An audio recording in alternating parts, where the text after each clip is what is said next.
why is your foot on Hassan Campbell's neck? And I told him, man, for me, this is personal. It's personal for me because I feel like there are too many people out there that have been through the same scenario, the same trauma, the same abuse that he said that he went through. And my thought process is, do you want the money or do you want justice? If you want money, we can already see that. We can understand how you moving and things that you saying. That's on the money take. That's you chasing your bag by saying that you a victim. But if you want justice, we trying to figure out where you trying to get justice at.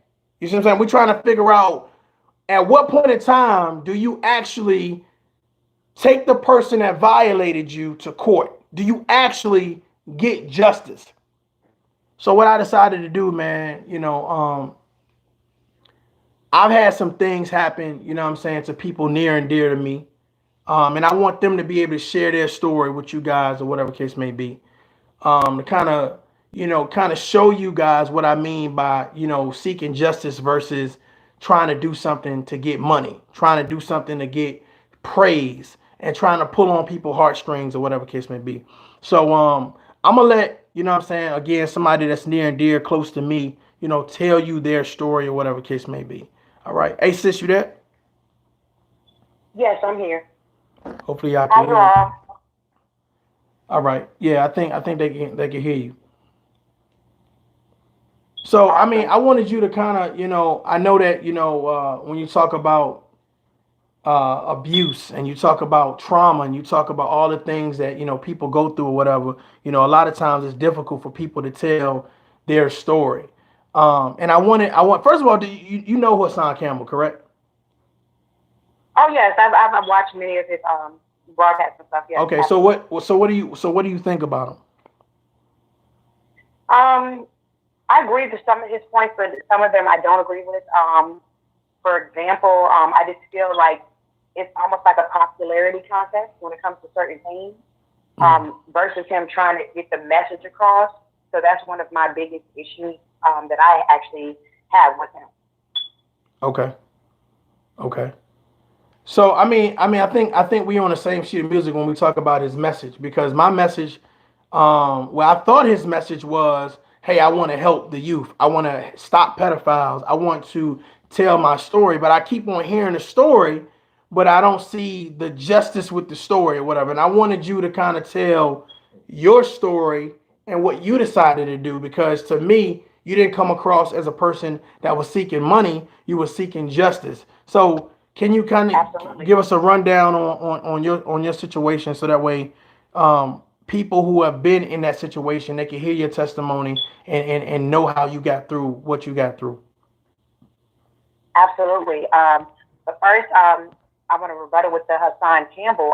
He talked about, what happened to him. And if anybody going through anything like that, it's detrimental and it can change your life. Hmm.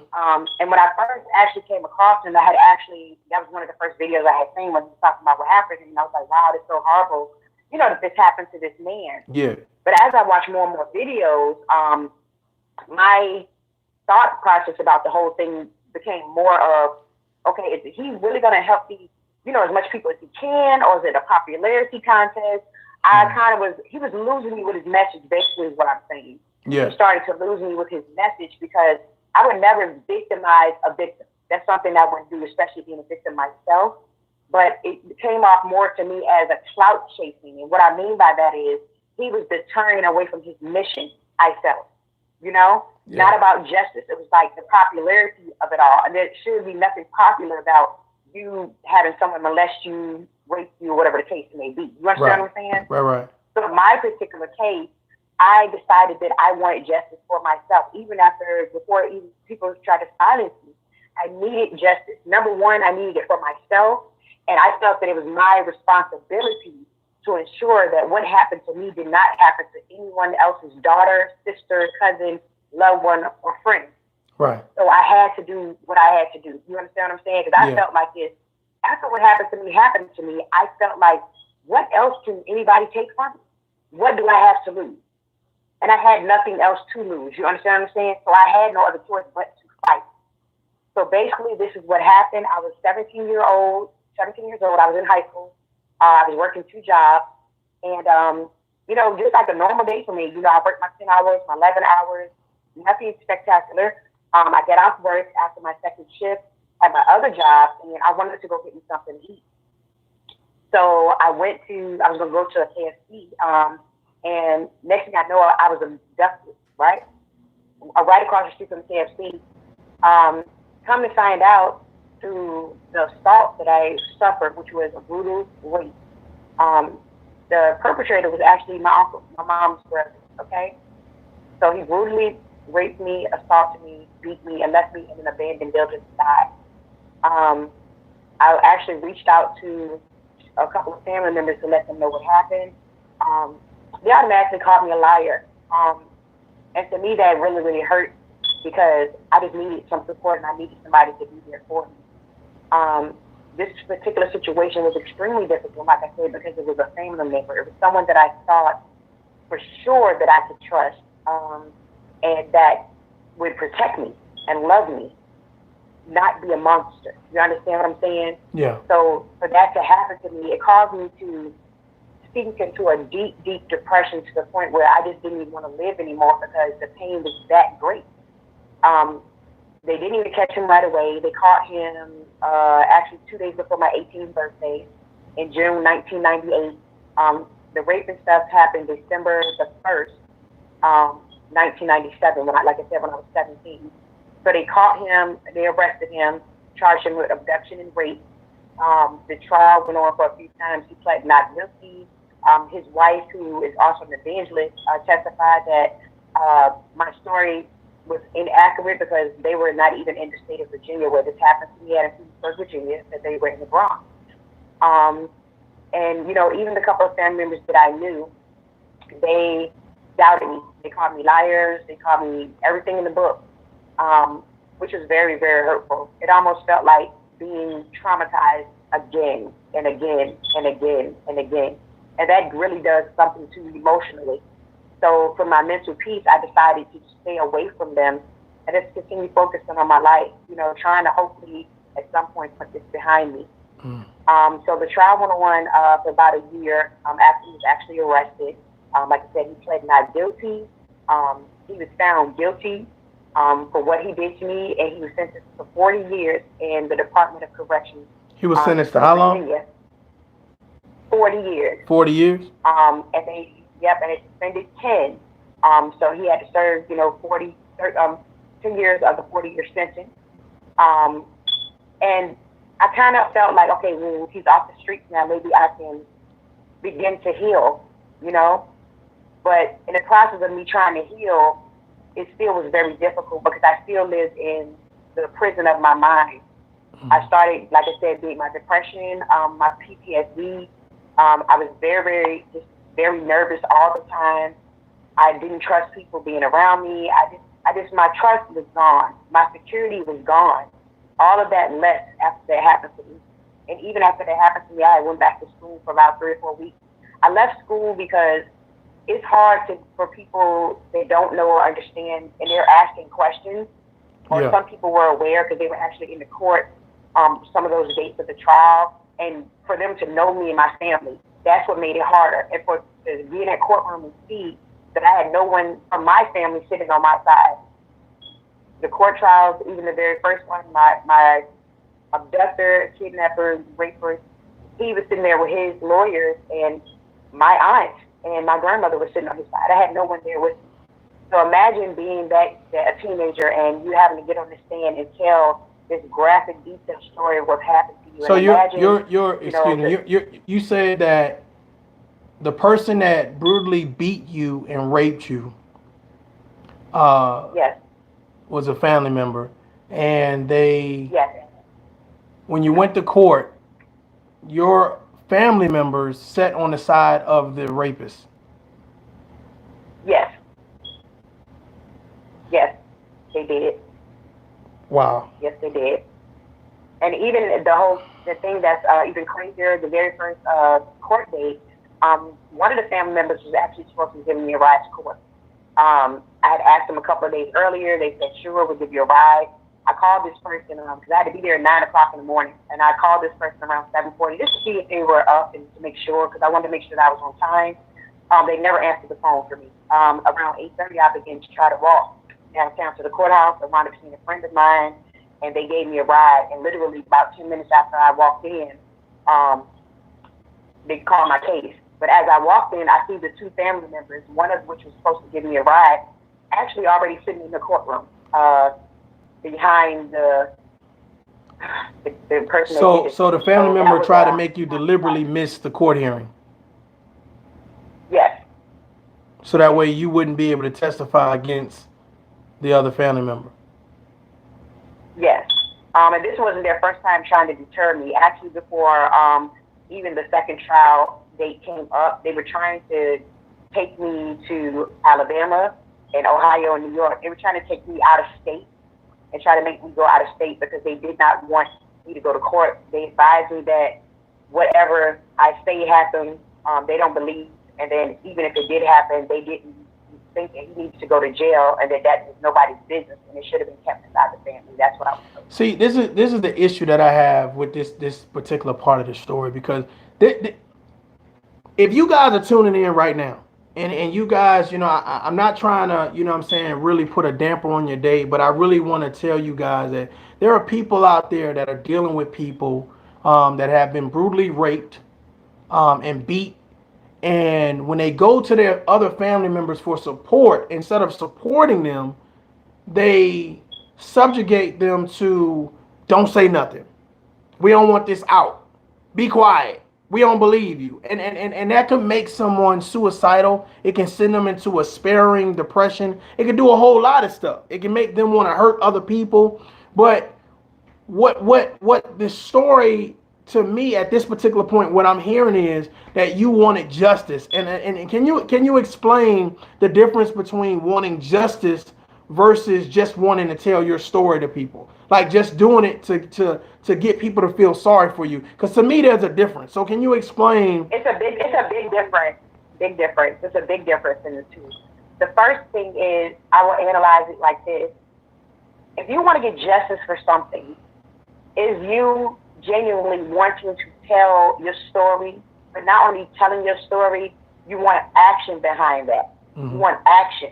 You understand what I'm telling you? And it's the same thing with justice versus just a person that may just be, scared.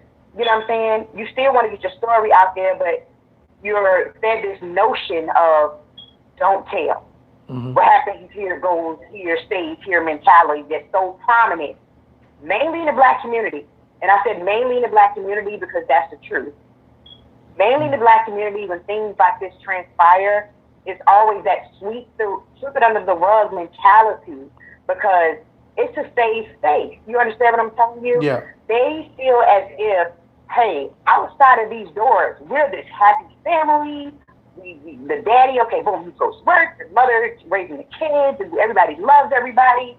Mm-hmm. Nothing bad that happens is supposed to be on the outside world. Basically, it's like you're living a double life already and you don't even know it. On the outside, this is going on. On the inside of your home, abuse is going on, molestation is going on, rape is going on. Just all kind of things are going on. And it's basically like you have to live within a shell of yourself. Yeah. That's the way I felt. I felt like I was living in a shell of myself. And the devil came in so many angles to me that the pain became so deep that I literally tried to take my life twice. Not once, but twice. I tried to kill myself. And the thing is, me getting to that point, to the point I felt I wanted to kill myself, had nothing to do with me being selfish. It had everything to do with me wanting the pain to go away and the pain to stop. Because no matter how normal I wanted my life to go back to after that, the point of the matter is I was not the same. You see what I'm saying? Right. I was not the same. This really happened to me, and this really tore me up. This was really detrimental in my life. So I wasn't that outgoing, free-spirited, like the laugh, joke, life of the party person anymore. I literally shut down, not only physically, but mentally. Let me ask you this. And I lived in a prison. Let me ask you this. So, I understand that, we all go through trials and tribulations. We all deal with things that affect us differently. So no one can tell someone, well, you need to deal with your trauma and trial and tribulations like this. However, did any of the stuff that you went through, did it make you want to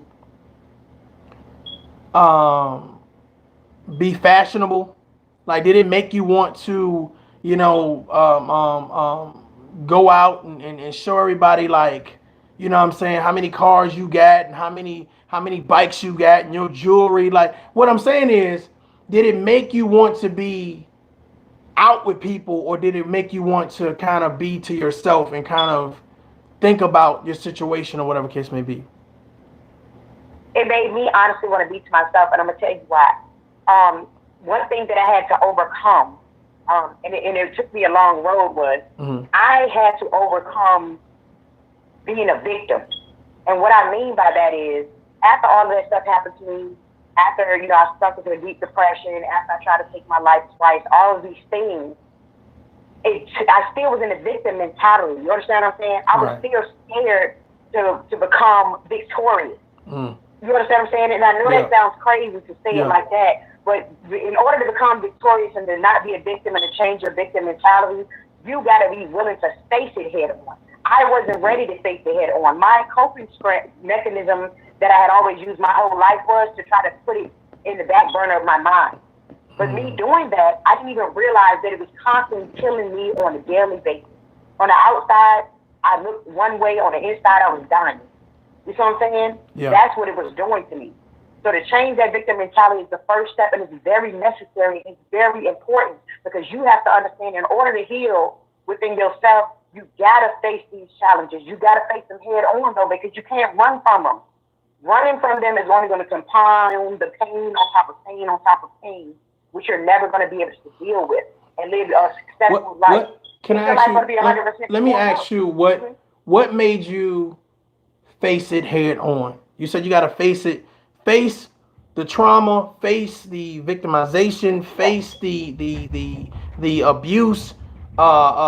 What made you face it head on? What encouraged you? What gave you the strength? What was your reason to say I must do this? My reasoning for saying that I must do this, I felt like when I was 17 and on that stand, I felt like I was not only an advocate for myself, but hopefully for other people, right? In 2005, I found that I was pregnant with my daughter, right?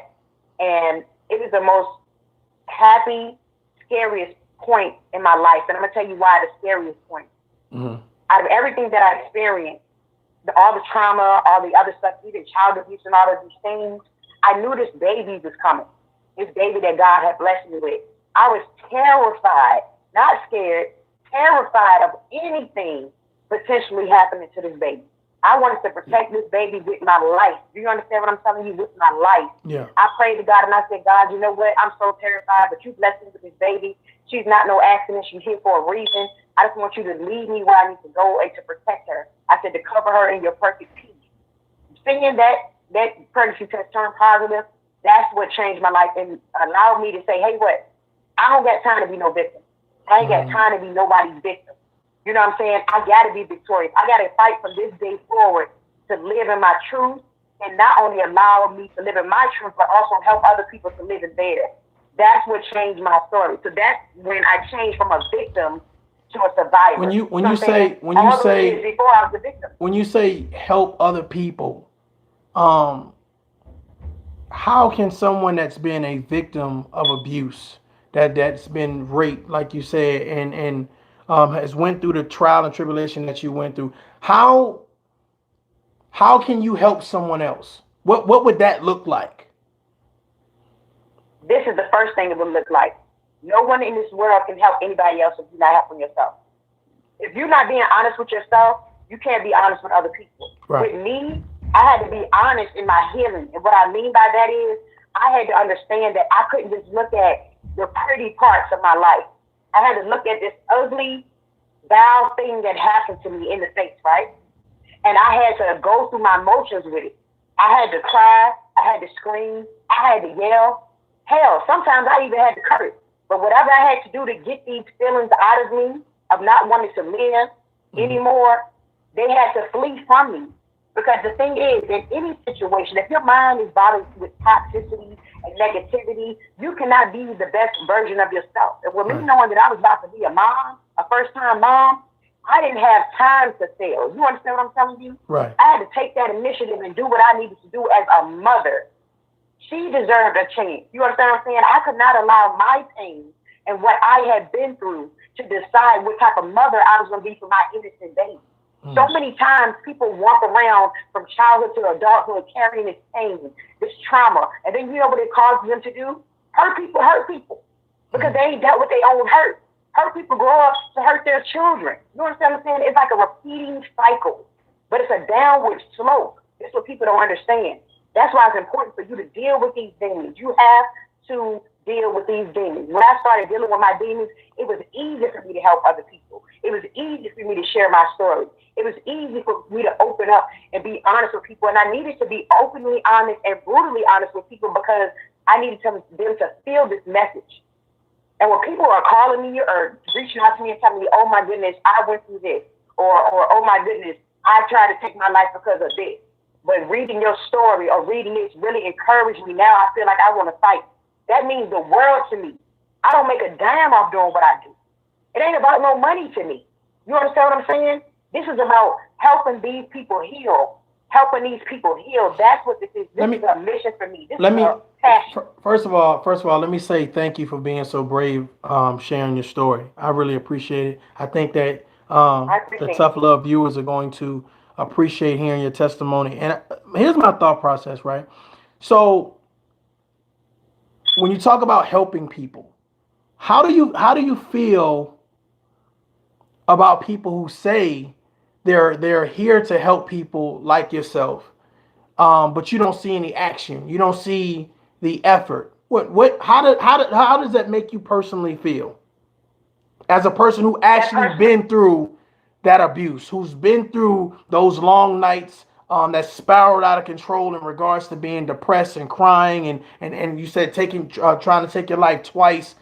How does that make you feel to see someone that kind of gallops around and promotes, I'm here to help people, but you don't see the results and the action? How does that make you feel as a person that was a victim? to be honest, it makes me angry. And I'm gonna tell you why it makes me angry. What happened to me was horrible. I would not wish it on anyone. Even if I had an enemy, which I don't, I would not wish it on anyone. And to use any type of platform on this particular status or any other status is this detrimental in people's lives and not be serious about it, I can't respect you. And I'm gonna tell you why I can't respect you. This happened to me. This changed my life forever. This is something that, oh no, I definitely would not want to be just a get over, as I was told by certain people in my family. You understand what I'm saying? This is a passion for me. I take this very seriously. What I do, I take extremely seriously. So if I see anyone playing around or dancing around this subject just for views, clicks, likes, whatever the case may be, I don't respect you. I don't respect you. Because the whole way that you're dealing with this situation, you make me question your character. Your character comes into play when I see you doing things of that nature. It really does. And I don't take you seriously. That's a problem. I want to ask you something. When you said that you were getting off of work and this situation happened, can you walk us through exactly that particular day? Because I want people to really understand that some people get molested, but not everyone gets like that intense action that you told me, and I want people to understand um, how special your testimony is. I want people to realize that Absolutely. you have really triumphed and became a victor, a champion through hardship. And I want people to realize that this is what someone who's been through something sounds like. This is what someone who's been through something does when they really want to help people. And it's not about the money, it's about justice. So, can you explain to Absolutely. the audience, to the people that's viewing it and possibly either have went through this, you know what I'm saying, and God forbid ever have to go through this, just explain what happened during that time and then we'll go from there. Yeah, I'm gonna give them the raw and the real because you know that's the only way I know how to come. So I hope that that's okay. Yeah, yeah, that's all right. I hope that's fine. So like I said, I was 17 years old. It was December 1st, 1997, and I had just gotten off doing like the second shift at my second job. So actually, I was supposed to have gotten off like 4 hours earlier, but a young lady was ill, so I decided to work over. So the fact that I was getting off later, I hadn't taken anything out to to eat or anything. So I was like, I'm gonna go to the KFC because it's only like about a couple of blocks from my house. Mm-hmm. So I proceeded to walk to KFC. And KFC is on West Washington Street in Petersburg, Virginia, where I lived at the time. So I literally was across the street from the KFC, but the street is a very busy street, traffic-wise. And so I was just waiting for the traffic to die down a little bit so I could actually cross the street to go to the KFC. So while I'm standing there waiting for traffic, I feel someone grab me by the throat, by my mouth, and they're beginning to drag me. I'm trying to fight them. My keys, I'm dropping everything out of my hands and everything. They're dragging me into the abandoned building. So when I'm in there, I can't see anything because it's super dark. And they threw me on the ground and my head hit like a pipe, like it was a pipe or something in there, and it hit me and kind of gazed me. Next thing I know, I'm being punched in the face, literally in my face. Okay? And I'm trying to fight the whole time. The whole time they're choking me. They have their hands around my throat. I'm struggling to breathe while I'm trying to fight. So within a couple of minutes after the person began to speak, I recognized the voice. I'm calling them by name, like, leave me alone, get off me. But in the meantime, they're punching me again. I dozed out again. I'm in and out of consciousness, mind you, this whole time while I'm being brutally raped. Okay? Finally, after the last time when I come to, when I regain consciousness again, I'm trying to find my way out of the building. Like I said, it's nighttime, it's dark, it's an abandoned building. I find my way out of the building. I literally have a T-shirt on, which is my T-shirt from my job, that's ripped and torn, and I'm battered, beaten, bruised. 2 of my teeth were knocked out, bloody, all of this. I ran past the KFC because I had a friend at the time. Her mom stayed behind the KFC. So I run to her house and I'm banging on the door, just praying that somebody will open the door. And no one came, but I saw a light on in the backyard and the mom's husband. So I ran straight past him and ran in the house. So as I go in the house or whatever, and they're all coming, back from the bedrooms and things of that nature, they're like, oh my God, what happened to you and stuff, that they can see that I'm battered. You know what I'm saying? And I'm just repeating to them, oh my God, I've been raped. My uncle raped me. I'm telling them, and they're just looking at me like with this confusion on their face, trying to figure out, oh my God, what's going on? So then my uncle was coming across the path or whatever. I ran out of their house and ran down this street called Harrison Street. And I wound up seeing some friends that I knew down there, and I got them to take me to my boyfriend's house at the time. But he wasn't there, but his brother was there. But his brother called him. He was at work. And he immediately came home. And I told him what happened to me.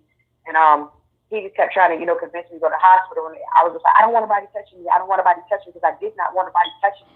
I didn't want anybody touching me. I didn't even want my boyfriend touching me, even though I knew that he wouldn't hurt me. It was just, I was traumatized, So he eventually told me, he said, look, I know you don't want to go, but I really need to take you to the hospital. So he wound up taking me to the hospital in Petersburg, Virginia, Southside Regional Medical Center, where they did a full battery of rape kit on me from head to toe. They took samples. They did all of this stuff on me. And then after that, I went home. The next day, they had detectives and stuff come out and speak with me. I also had called my grandparent, that I know, and told them, and they told me they didn't believe it. I talked to a couple other family members. They told me that they didn't believe in me, thought that I was lying, that he wouldn't do anything like that. So I didn't even know right away that he wasn't even apprehended. He wasn't apprehended. He had fled back to New York. He wound up coming back to Petersburg, Virginia, around June 1998, and he was caught actually June 17th, 1998, 2 days before my 18th birthday. So I get notification that he was captured. And so, from there, they were just trying to, get the cases together. He pled not guilty. Like I said, and as the trial went on for a few months, not only did 2 of my family members testify on his behalf, but his wife also testified on his behalf as well, stating that he was not even in the state of Virginia and that he was actually in the Bronx with her, and they were taking care of her ailing mother, so that I was a liar. So I was called a liar from the entire time throughout everything. I had no support. which is very difficult to deal with. And I remember that one of the very last days, when I had to go on a stand, I had to tell everything in gory detail. The brutal rape, everything he did to me, how he left me to die in the abandoned building. Because he honestly didn't know that I was still alive. He thought that I was dead, but I was actually unconscious.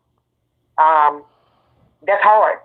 Like I said, especially when you think you're supposed to be protected, but this person does this to you and they're a family member. You know, that was one of the hardest things I ever had to do. But I remember distinctively staying on the stand. I told the judge, I said, Your Honor, I've lost everything that I could lose.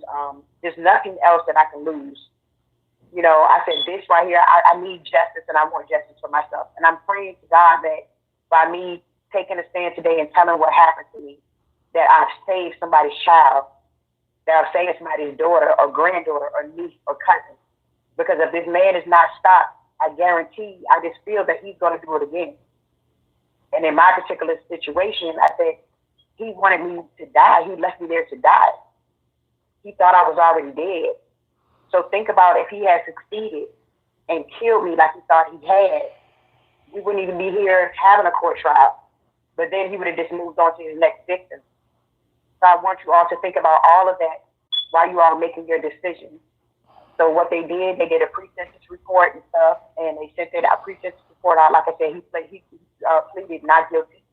After the pre-sentence report was sent, I think it was about a month or so later, we had to go back to court, did a victim impact statement, which was included in the pre-sentence report, and he was convicted of the rape that he did to me and sentenced to 40 years in the Virginia Department of Corrections, and they suspended 10 years. So he's been in there ever since 1999. You know, and like I said, this really does something to you. It definitely changed my life. Like I said, I went immediately to a depressive state, to the point where I just couldn't see a light at the end of this tunnel because it was eating me alive. And like I said, to have the couple family members that I knew constantly calling me a liar and constantly telling me they were mad because I shouldn't have went to court, you know, it was almost like a slap in the face because I know I did the right thing. And if I had to do it over, I would do it over because I know that I saved somebody. You understand what I'm telling you? I know that I saved someone. And to me, that's the most important thing, that I saved somebody, you know, because he did not belong on the street. If you can do something like that to a family member, just imagine. I want you to put yourself in my shoes and imagine if this was your daughter, if this was your niece, your cousin, your best friend, your auntie, and someone had did this to her. How would that make you feel? It should hit home for you really deeply. So like I'm telling you, my mission is very passionate. So no, I do not respect anyone that plays around with this situation because to me, it's not a game. This is my life. Even now, I still have bad days, but I have way more good days than bad. And you know why? Because I was able years ago to get out of that victim state. Just because I've gotten out of the victim mentality doesn't mean that it still doesn't bother me. You know what I'm saying? That's what some people tend to not understand. The victim mentality that I got out of, and what I'm saying is the difference is, I don't sit around and worry about it all day. I don't sit around and think about it all day. The days that I do, times that I do have bad times with it, guess what? I deal with it, I cry, or whatever I need to do, scream, and I get over it because I got things to do. You feel what I'm telling you? So I ain't got time to be stuck in no victim mentality. So that's the difference between me now versus then. And I will not allow anyone to make me be in that mind state, no matter what. And I still have those same people to this day, those family members telling people that I lied, that I set this person up. You know how hurtful that is? And to tell me that this didn't happen to me, that I made it up. You know, first of all, we're going to talk logic here, right? This is what we're going to do. This is tough love. This is about keeping it all the way 100. So we're going to keep it real. Anyone that knows anything about how forensic works, even if you don't know how it works, when any woman, any man, whoever is sexually assaulted, they're able to take what's called a rape kit, DNA evidence. They scrape your fingernails, they scrape your hair, they scrape your body, do all these kind of things, and they send it out to the forensic laboratory. What they're looking for is any link of DNA evidence that the perpetrator may have left behind, okay? So, mind you, this happened to me in 1997. So, the DNA had progressed by this point. God forbid if this had happened to me 10 years prior, DNA was not that advanced then, you know? So they were able, by doing the DNA test, to not only vindicate me, which I knew I wasn't lying anyway, but to vindicate me for all the naysayers and all the people that said I was lying that were supporting him. He couldn't explain the DNA away. You understand what I'm telling you? There was no way to explain to his supporters how the DNA got up under all 10 of my fingernails. There was no way to explain how his DNA got into my right shoulder where he punctured blood vessels because he bit me. There was no way to explain the other bite marks that he had on me. There was no way to explain that when they did the rape kit, that every pubic hair they pulled, every strand of hair they pulled, he couldn't explain these things away, is what I'm telling you. DNA does not lie. And as time goes on, we see how much DNA has even developed even more. Long-lost families are finding each other. Perpetrators that thought that they got away 30, 40 years ago with things they have done are now being caught. Closed cases that were once closed and thought to be never opened again are being solved because of DNA evidence. So this is not just a story that was made up, as they say, because they want to protect this person that violated me in the worst way. What I'm speaking is fact. And I'm going to always stand on my facts and my truth, no matter what, and no matter who supports me and who doesn't. Because my mission, like I said, is imperative. My mission is important. And I don't want no generational curses. You understand what I'm telling you? Yeah. People have to know and understand it is all right to stand in your healing, to stand in your truth, and to stand in your purpose. It is no one else's right to tell you how or when you should do that, or if you should do it at all. Because so many times they try to silence me. This is what people don't understand. They've been trying to silence me for the longest, to save face of this perfect family, this perfect scenario. But I'm not going to do that. And I was not going to do it then, and I'm sure I'm not going to do it now. You know why? Because that happens too often. And people, like I said, continue to be victimized. When you support negativity and people that have already had a history of doing things like this, you know what you do? You become an enabler. They're enabling things. And to me, that's not safe and it's not dangerous. You know, I don't support that. And I can't support anyone, like I said, that plays around with this subject because it's serious to me. This is my life. I have to my healing is real. I have to chime in here. First of all, again, I appreciate you sharing your story. I gotta say, like, I'm getting choked up over here because I can't imagine one of my daughters having to go through that. Exactly. You know, and this is the reason why I feel like, you know what I'm saying, if you're going to you stand out front and you're going to say, you know, my mission statement is to help people, then there should be a certain level of realness. There should be a certain level of truthfulness and loyalty to that particular subject. And Absolutely. I just feel like when you see somebody playing with it, you know what I'm saying, you as a man, you as a woman, you as anyone that's responsible and adult, you got to address that. You gotta address that. Absolutely. You can't play around with that because there are people out there who've really been through some stuff, and right now their reality has been warped, and they're 1 second away from saying I could go left, you know what I'm saying, or I could go right, and going left, I can end this shit. You know what I'm saying? I could go out here and really hurt some people. I can hurt myself, and that's why I'm saying you never know who you're champion for. You never know what your message is going to do. So that's what I'm saying. I don't understand when you speak to someone who's been through something, you know, it makes you feel a certain type of way. And when they say, hey, I'm trying to help people, I'm trying to build people. And when they say, I got justice sounds different. It looks different. It smells different. It tastes different. So when you're not seeking justice, what the fuck you doing? When you playing around with it. Anybody got time for no games? When you got real victims out here that's saying, bruh, if you gonna help, then help. But if you ain't gonna help, shut the fuck up. Shut up.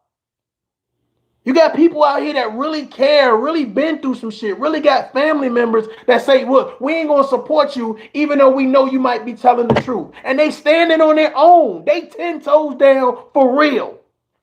So when you get people Yes. like Hassan Campbell that's saying, I'm trying to live my best life and get all of these donations, and I'm just like, bro, you got people just like this caller right here that's really 10 toes down going through some shit that really got justice, and it wasn't about no money. So I'm gonna ask this question again. Is it about the money or is it about justice? And Hassan Campbell has not answered that question yet. She just said it wasn't about the money for me. It was about justice. They didn't even believe it happened to me. I was brutally beaten. I was raped. They didn't believe it. My own family members didn't believe it. Can you imagine that? Can you imagine that being your wife, your sister, your one of your daughters, your niece? Can you imagine that? But we sit back and we let men like Hassan Campbell play with this narrative of him allegedly being hurt or allegedly being raped. And my thought process, when do you get justice? You got a whole slew of people with you, and here it is, you got one lady that went up against a man that did this to her. So are you trying to get justice or no? Or is it the clout? That's what I want to know at this point. Is it the clout? This is serious to me. Like I said, I want to know, is it the clout? Is the likes, the views? Like, what is the purpose? Like, I want to know. Like, I really want him to get in depth on what it really is. And you got people like me that's really out here in these trenches. I'm really out here helping people for real, and I don't have no big platform to do it from. You feel what I'm saying? I'm helping people for real because this means that much to me. I care how people feel. I care how people feel that have been through this. I want to help if I can and educate people so they can prevent, if they can, things like this from happening. I'm with this for real. This is my life for real. I do this. I reach out to people. I help people on all kind of levels because it's real to me. A person can talk and talk, but if you ain't walking that walk, I don't respect you. I don't respect you, G. I don't. I think that you are to be applauded for telling your story. You are a courageous woman. You are a magnificent woman. And I appreciate that. I really appreciate that. It means a lot. It means a lot, especially when you got, family members that even to this day are still telling people I'm a liar, telling me that I set this man up. Like, that's hurtful, y'all. Y'all don't understand. For someone to constantly, deal with this, like I said, this is an everyday thing. I just turned 41 June 19th, y'all. This happened to me when I was 17. And I'm still constantly being, like, banished, like, for no reason, but telling my truth. You understand what I'm telling you? People will try to silence you from your truth. And if you're the type of person that you're going to stand up and stand firm in your truth, you're going to have a lot of people that are not going to like it. But guess what? For me, this is my life. This is not a popularity contest. This is my life. This is my real life. The fact that so you said, said, take me, burning people up and people getting mad. Hey, I'm with all the smoke. Get mad, but I want you to hear me though. You're going to hear me roar. Trust me. Yeah, the fact that you said it's not a popularity contest and it's not for clout. You just reassured me more of how I feel about Hassan Campbell is so vital and so valid now in regards to saying, bro, if you're going to be about justice, be about justice. Because anything else right now would be uncivilized. You know what I'm saying? It would be disrespectful to the people that have actually went through what it is that you've gone through. I appreciate you sharing your story. I hope and I wish that for anyone that has walked in your shoes or is currently in your shoes, I really hope that they hear this message, and I really hope that it provides them some inspiration to keep going and not give up. This is the reason why I go at Hassan Campbell so hard, because I know that this may be the message that saves somebody's life. This may be the message that encouraged someone. Absolutely. Again, tough love is not about just being tough and attacking. It's about listening for understanding and bringing people together. And right now, we coming together and we having a conversation that a lot of people can't have. Like I feel a certain type of way right now. I feel a certain type of way, and it's kind of burning me up inside, because I know that if something was to happen to my daughters, and to sit in a courtroom and hear them tell their story, or to see their face in a hospital doing a rape kit, bro, I don't know. I don't know if I can handle that. You know, and I done been It's through, hard. It's I done hard. been to Iraq, Afghanistan. I done got shot at, then blown up, jumped out of plane. Like I done a lot of stuff, but I don't know if I can handle that. You know, so your strength is amazing to me. And it makes me want to, you know, stand in front of women just like you, stand in front of children just like you, stand in front of young boys just like you, and say, hell no, we protecting them. Absolutely. They we got they back. And right now, I just don't feel like Hassan Campbell is doing what he's supposed to be doing. So I gotta check that. I gotta check that. I gotta check Absolutely. that. Like I feel a certain type of way in my soul right now, bro. Hey, listen. Tell the people It's understandable. where they can find you at. I know you said something about a Facebook group. Let people know where they can find you at so they can come and check you out. I love you Yes, for telling your story. absolutely. Thank you. And I love you for bringing me in, because like I said, even though I was working on my healing within myself, this is the first time that I was able to really really go into super detail with it. And I'm really really glad for the invitation, because I really really feel that it's vitally important. And like I said, this is what I do. It's a passion for me. You understand what I'm saying? I don't care about being popular. I don't care if I get no likes or views. It's not about that for me. This is really my life. And like I said, if I can help this one person, um, that means the world to me, because I know that I'm helping people. I love when people reaching out to me, telling me that I helped them. Like I like that, because I know what it's like to be in their position but didn't have the help. You know Yeah. what I'm saying? I know what that feels like. I know what that feels like to be down and out and just feel mentally and physically and spiritually drained. So imagine being that in my situation and not having that. It's tremendously, really, really does something to you. So my whole purpose of this group, it's called We Are Survivors Too, No More Chains. This is actually on my page, and I can spell it out.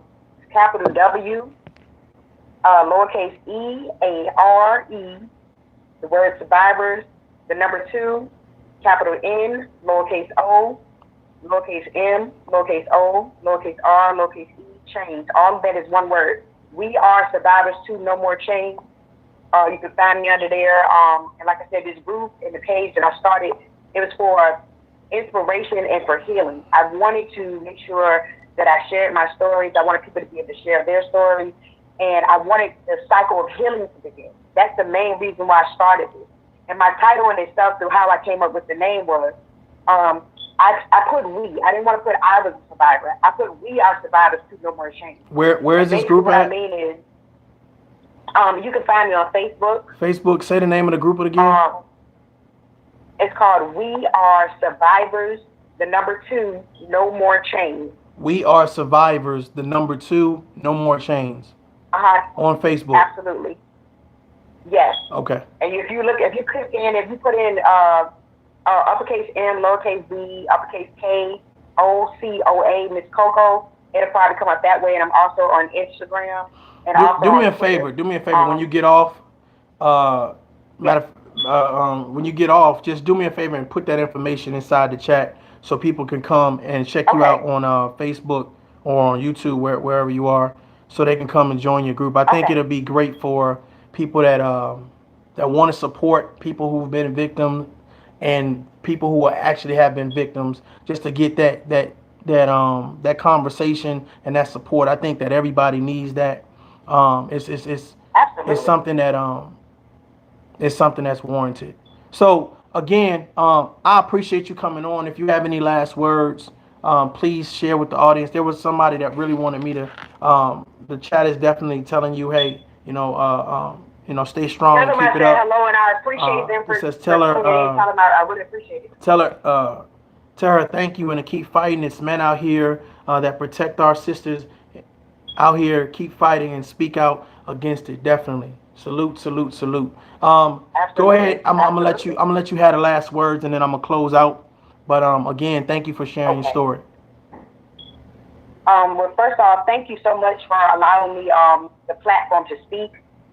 It's been an honor, to be honest, because I respect you, like I said, wholeheartedly as a man, and the man that you are, and the man that I know you to be, of integrity, grace, humility. So it's really, really dope to be a part of this. The very first thing is also too, I thank everyone that's tuning in, taking the time to tune into this and also to be able to hear my story. And I want you all to know that no matter what society says, whatever the naysayers or whoever says to try to block your healing, don't allow anyone, and when I mean anyone, anyone to block your healing. I don't care if it's a parent, a sibling, a cousin, whoever it is. Don't allow anyone to do that. Because I'm telling you, this healing thing is very necessary in order for you to live your best life. The key word I said, your best life. Because even though that was not one of the only situations, I also dealt with child abuse, physical abuse, sexual abuse as a kid, But all of these things that were meant to break me, you guys, they did not break me. You understand what I'm saying? They bent me a little bit. They twisted me a little bit. But guess what? I had to still stand strong. But you know how I stood strong, y'all? Because I was rooted in love, but the love was within myself. No matter how much they tried to break me, y'all, I'm still a loving person, and I still give it freely and openly because I meant that I was going to control what I could control in my life. I can't control what these people did to me. I can't control even being raped. I can't control any of that. But what I can control, if I was going to live my life and the rest of my life as a victim. You understand what I'm saying? So use your time to control what you can control. And guess what you got control of? Your healing. Always remember that your healing is very important in order for you to be your best self. Don't allow anyone, anything, or any obstacle to stand in the way of your healing. You hold the pen to your story. Stop letting other people decide when your pen is going to work. Some of y'all sitting over there right now got pens that's full of ink, but guess what? You're scared to use it. And what I mean by you're scared to use it, so many people telling you to still to this day be quiet and shut up. Get over it. Don't worry about it. This is not situations, and these are not situations that you just get over. These are situations that you have to deal with. So when you got that pen, you hold your own pen. Don't let your pen sit over there without a top on it and dry out. You understand what I'm telling you? Stand firm in your healing. Stand firm in your truth. I wish you all nothing but peace and blessings, and I pray that you guys can begin your healing. But only begin your healing when it's right for you, not because somebody else is telling you. Just because I'm saying that I think it's a good idea for you to begin your healing. Healing can only be real and authentic when you're ready to do it. Okay? Wow. I appreciate you. Thank you. Thank you. All right. Bye-bye.